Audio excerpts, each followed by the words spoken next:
Dali, meu bacana, e aí, tudo beleza? Hoje a gente vai dar continuidade, tá, ao assunto de botânica. A gente vai concluir o assunto, não nessa aula, a gente começa nessa aula, mas a gente vai concluir a parte de botânica. A gente vai falar nessas últimas aulas agora sobre fisiologia vegetal, certo? Então, nessa aula, a gente vai falar sobre a questão da nutrição das plantas, tá? E fatores que influenciam essa nutrição, e nas outras aulas a gente vai dando continuidade. Mas basicamente, fisiologia vai falar sobre a nutrição das plantas, que a gente vê nessa aula, vai falar sobre condução, tá, das seivas pelo corpo das plantas, a seiva orgânica e a seiva inorgânica, tá, a seiva mineral. E a gente vai falar também sobre os hormônios vegetais, tá? Tudo dentro de fisiologia. Mas essa aula agora basicamente é só sobre nutrição, tá? Então, nutrição, o que é nutrição? É um processo biológico, tá certo? Em que todos os organismos biológicos vão fazer a nutrição, eles vão se utilizar dos alimentos para obter nutrientes, e esses nutrientes, tá, eles vão ser importantes para algumas funções vitais, que são as questões metabólicas, tá? As reações que ocorrem dentro das nossas células, certo? Então, quando a gente vai para a planta, a gente tem dois tipos de nutrições para ela, uma nutrição orgânica e uma nutrição inorgânica. A nutrição orgânica, ela produz os compostos, tá, orgânicos, os quais ela vai utilizar. E a nutrição inorgânica, ela absorve esses nutrientes inorgânicos através do solo. Então se liga aí para a gente começar com a sua nutrição orgânica.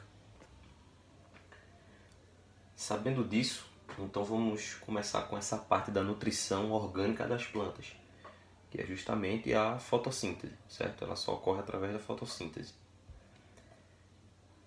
Todos os seres vivos, eles precisam de energia para manter o seu metabolismo, certo? E essa energia, ela vem de onde? A energia para esses processos vitais do metabolismo, ela vem da quebra de moléculas orgânicas de alto potencial energético, como é o caso dos glicídios, que são os carboidratos, certo? Dos lipídios e das proteínas. Tá?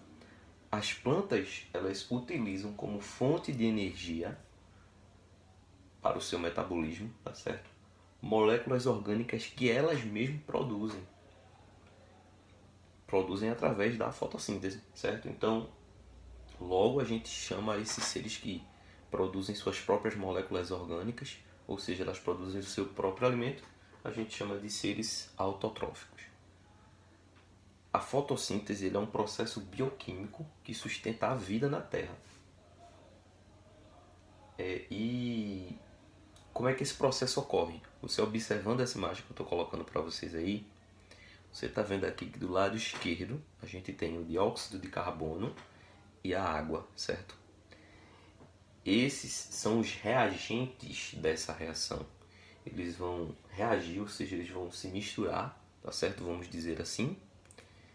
E vão produzir, obviamente, os produtos, as substâncias da direita, que são a glicose, tá? O carboidrato em si, a água e o oxigênio, tá ok? Então, para que essa reação aconteça, para que esse processo de fotossíntese aconteça, eu preciso da luz, da energia solar, tá certo? E também preciso dos pigmentos fotossintéticos. Que pigmentos fotossintéticos são esses? O principal deles, a clorofila, certo? Sem ela, sem a clorofila, não seria possível que acontecesse a fotossíntese. Tá certo. Ficou entendido aí que a fotossíntese é um processo que precisa de usa-se a luz, né? Precisa da luz para acontecer. Mas a pergunta é, ele pode ficar acontecendo a todo momento, à torta e à direita? Não tem nada que afete, influencie a fotossíntese? Logicamente que existe, então fica ligado. Já que a fotossíntese ela não pode acontecer sem que haja limitações, certo? Ou condições para que elas aconteçam. Então, existem fatores que afetam a fotossíntese, certo? E a fotossíntese ela é afetada por diversos fatores. Esses fatores podem tanto ser fatores do próprio vegetal, tá? Que interferem na taxa de fotossíntese, ou fatores ambientais, tá? Então, são dois tipos de fatores que nem vocês estão vendo aí, interferem na taxa de fotossíntese. Fatores vegetais, fatores ambientais, certo? A gente vai focar principalmente nos ambientais, são os que mais se destacam. Mas a gente pode elencar fatores vegetais, por exemplo, a superfície foliar, a superfície da folha, tá certo? A quantidade de cloroplastos, que são as estruturas que estão dentro da célula, certo? Esses cloroplastos são as estruturas que têm a clorofila, que possuem a clorofila. A concentração de clorofila, ou seja, a quantidade, né, de clorofilas em cada cloroplasto, desculpa o erro, em cada cloroplasto, tá? E as atividades enzimáticas, né, as atividades das enzimas na própria planta, no próprio vegetal. Já os fatores ambientais, que a gente vai focar neles, principalmente são eles a concentração de gás carbônico, a temperatura e a intensidade de luz, certo? São esses os três fatores principais que a gente vai falar. O primeiro deles, como você já está vendo aí na imagem, tá? É a concentração de gás carbônico, tá certo? Então, olhando o gráfico rapidinho, você está vendo que tem uma seta subindo, uma seta preta. Na esquerda é a taxa de fotossíntese. E na horizontal, certo? Embaixo, uma seta pretinha também, é a concentração de gás carbônico, a porcentagem de gás carbônico que tem na atmosfera. E a linha rosa, tá certo? É justamente a taxa de fotossíntese, o quanto ela cresce, tá? De acordo com a concentração de gás carbônico. Então, veja bem, você percebe aí que vai chegar um certo momento que a taxa de fotossíntese ela para de crescer e ela se mantém constante. Então, preste atenção. Por que isso acontece? Vamos lá. A concentração de gás carbônico no ar da atmosfera ele vai oscilar entre 0,03% e 0,04%. Isso é um nível inferior ao que uma planta é capaz de utilizar na fotossíntese. Então, quando essa planta ela é submetida a condições onde a concentração de gás carbônico aumenta, certo? Mas lembrando que ela está em condições ideais de luminosidade e temperatura, que são os outros fatores que a gente vai falar. Então, quando ela está nessas condições ideais e a concentração de gás carbônico aumenta, à medida que a concentração aumenta, a taxa de fotossíntese também aumenta. Então perceba, se a concentração de gás carbônico aumenta, a taxa de fotossíntese também aumenta. Mas, contudo, tá? Ela vai aumentar até um certo ponto, que é justamente esse ponto aí que está marcado. Esse ponto é o ponto de saturação de gás carbônico. Por quê?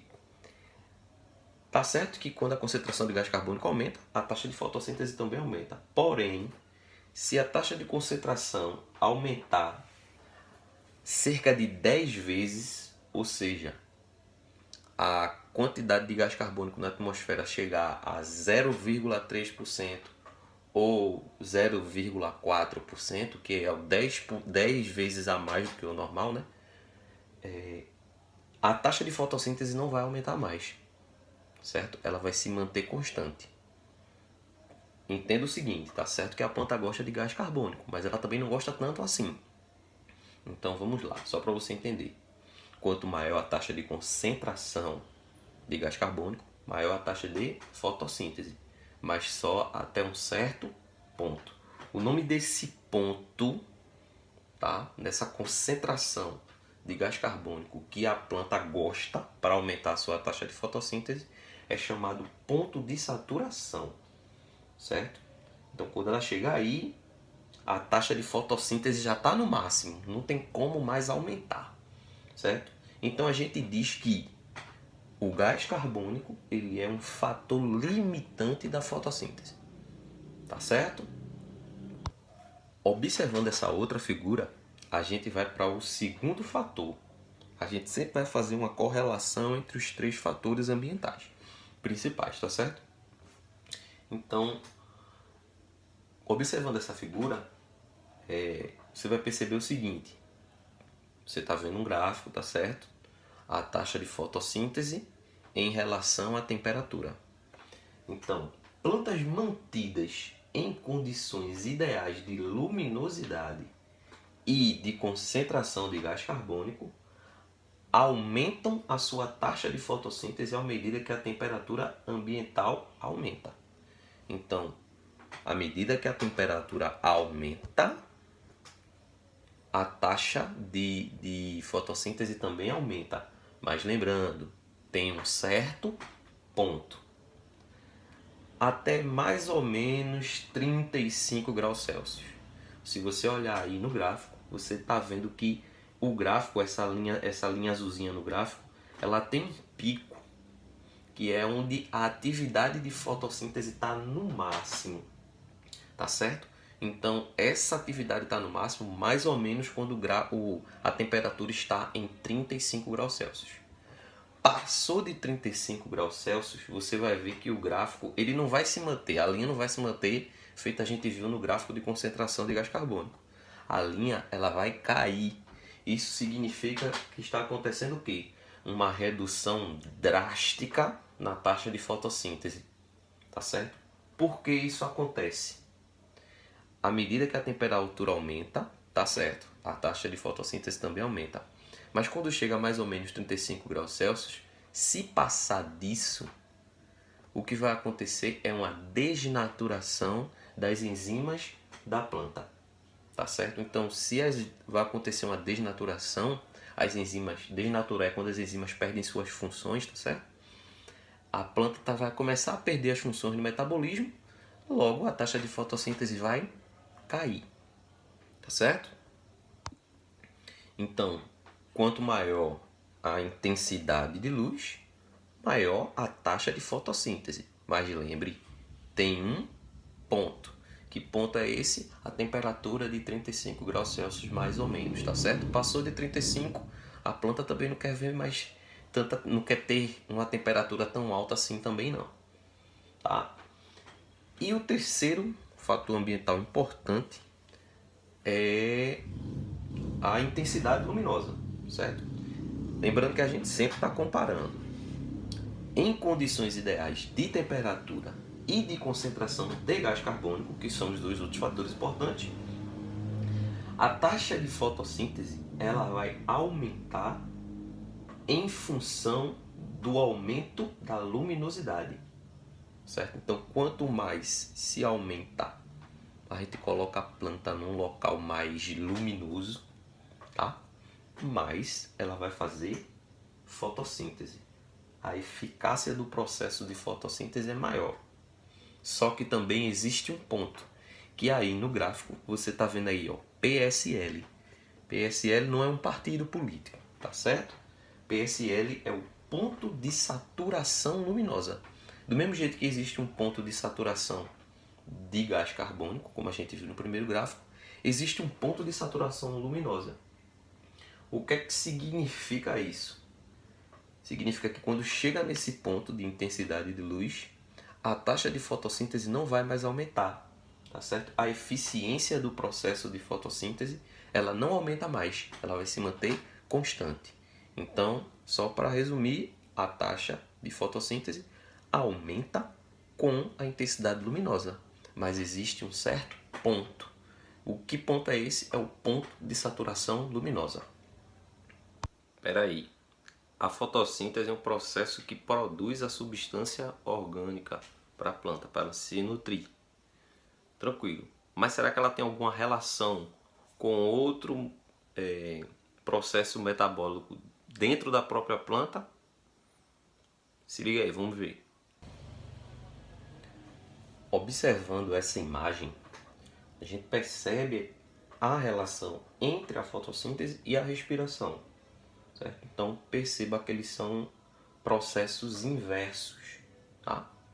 Você está vendo aí o seguinte: embaixo de verde a gente tem a fotossíntese. O gás carbônico é absorvido, tá? Ele vai reagir com a água, tá?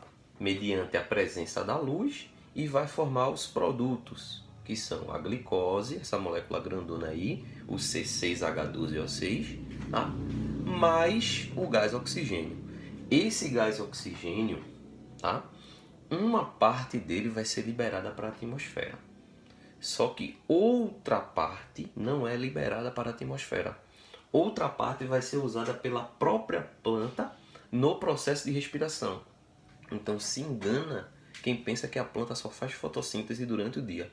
Ela também faz respiração celular, tá certo? Então uma parte desse oxigênio ele vai ser absorvido para a respiração celular da planta, tá certo? Então o oxigênio, a respiração celular em cima aí de vermelho, você está vendo que o gás oxigênio é absorvido, mas a glicose, está vendo que a própria planta produziu, ela vai ser usada na respiração celular, tá? Que acontece nessa estrutura bem feia aí no meio, que é a mitocôndria. Depois que a respiração celular acontece, se forma os produtos da respiração, que é o gás carbônico, que vai ser liberado para a atmosfera, tá? A água, o H2O, e essa siglazinha aí, ó, ATP, que é a molécula que armazena energia para a planta, a molécula que vai servir para que a planta, doar energia para a planta, tá certo? Então perceba que quando há a liberação do gás carbônico, a própria planta vai usar esse gás carbônico que foi liberado para voltar a fazer a fotossíntese. Então é um ciclo, tá certo? A fotossíntese libera ela produz, a glicose, tá certo? O carboidrato e o gás oxigênio. Esse mesmo carboidrato vai ser usado pela planta, tá certo? E uma parte do oxigênio, aquela que não foi liberada para a atmosfera, também vai ser usada pela própria planta para produzir energia para ela própria através da respiração celular, tá certo? Aí a respiração celular produz energia para a planta e também libera o gás carbônico, esse mesmo gás carbônico que vai voltar a ser usado na fotossíntese, tá certo? Então existe essa relação entre a fotossíntese e a respiração celular. Mas é só isso? Lógico que não. Vamos lembrar do seguinte: à noite não tem a luz do sol, certo? Então na ausência de luz, a planta deixa de fazer a fotossíntese, mas ela não deixa de fazer respiração celular, ela não para de respirar. Então o que vai acontecer é o seguinte: o gás carbônico que ela libera, o gás oxigênio que ela liberou na fotossíntese, uma parte dele vai ser armazenado numa região chamada mesófilo, tá? Para que ela, durante a noite, ela vá fazer sua respiração celular sem problemas algum, que ela não vai precisar do gás oxigênio para fazer respiração. E à medida que ela vai fazendo a respiração, o gás carbônico vai sendo acumulado na planta, tá certo? Esse gás carbônico ele não está sendo liberado durante a noite, não. Ele vai sendo acumulado nessa mesma região que eu falei, o mesófilo. Mas quando a planta volta a receber luz, tá certo? Quando volta a ser dia, rapidamente esse gás carbônico que estava acumulado nela volta a ser consumido na fotossíntese, tá certo? E outra coisa importante: lembre-se das taxas que a gente... dos fatores que a gente falou. Os fatores ambientais, que foram 3, certo? A concentração de gás carbônico, a intensidade de luz, tá certo? A luminosidade, no caso, né? E a temperatura, tá certo? Sob determinada intensidade de luz, tá? Aí agora não tem nada a ver com a temperatura nem com a concentração de gás carbônico, só com a intensidade luminosa, tá? As taxas de fotossíntese e de respiração, elas vão se equivaler, tá certo? Elas vão se igualar. Ou seja, isso significa que a planta não está fazendo troca gasosa com o ambiente.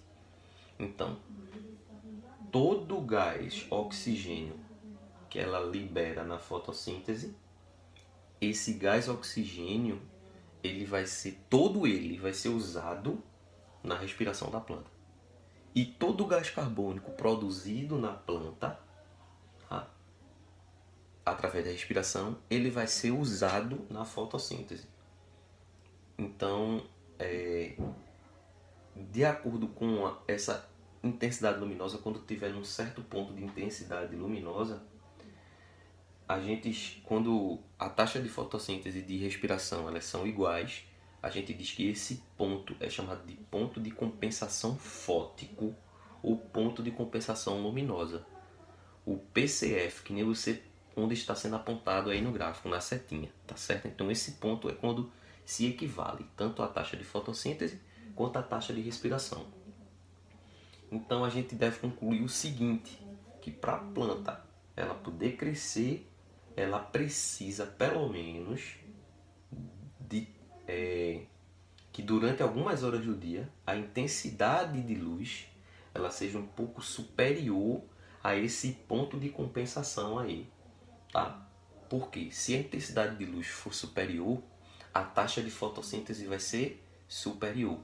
Então, à medida que a taxa de fotossíntese é superior, ela vai produzir mais substâncias orgânicas. Essas substâncias orgânicas que elas vão ser consumidas depois na respiração. Então, em algumas horas, tá, a taxa de luz, de luminosidade, ela tem que ser um pouquinho maior para a planta mesmo, para que ela possa ter sobras de matéria orgânica, e essas sobras de matéria orgânica vão ajudar no seu crescimento, tá? Outra coisa importante também é que esse ponto de compensação fótico ele vai variar de uma planta para outra. Espécies com ponto de compensação fótico alto, elevado, as plantas só conseguem sobreviver em locais de alta luminosidade. Então, quanto maior o ponto de compensação fótico, mais luminosidade a planta vai querer. Aí essas plantas são chamadas de heliófilas, ou seja, plantas de sol, tá? Já espécies que têm ponto de compensação fótico mais baixos, tá certo? Então elas já requerem, né? Elas vão precisar de intensidades de luz menores. Isso significa dizer o seguinte, que elas não é que elas não precisam da luz, elas precisam, mas elas precisam menos. Aí elas são chamadas de plantas umbrófilas, tá? Por que plantas umbrófilas? Porque elas podem viver em ambientes mais sombreados. Plantas umbrófilas ou plantas de sombra, tá certo? Então, sobre a nutrição inorgânica das plantas, entenda o seguinte. O gás carbônico, que é obtido do ar, e a água que é retirada do solo, ela fornece às plantas os elementos químicos básicos para a produção das moléculas orgânicas. Que elementos químicos básicos são esses? O carbono, o hidrogênio e o oxigênio. Porém, o vegetal precisa de outros elementos químicos que vão ser essenciais ao funcionamento das suas células. Esses outros elementos químicos eles são absorvidos do solo na forma, né, de sais minerais. Então, quando o elemento químico ele é necessário à planta em quantidade relativamente grande, ele é chamado de macronutriente. A planta precisa mais desses nutrientes. Então, quem são esses macronutrientes? Carbono, hidrogênio, oxigênio, nitrogênio, fósforo, enxofre, cálcio, magnésio, potássio e silício, tá? Lembrando que o carbono, hidrogênio e oxigênio obtidos através do ar. Os outros obtidos através do solo.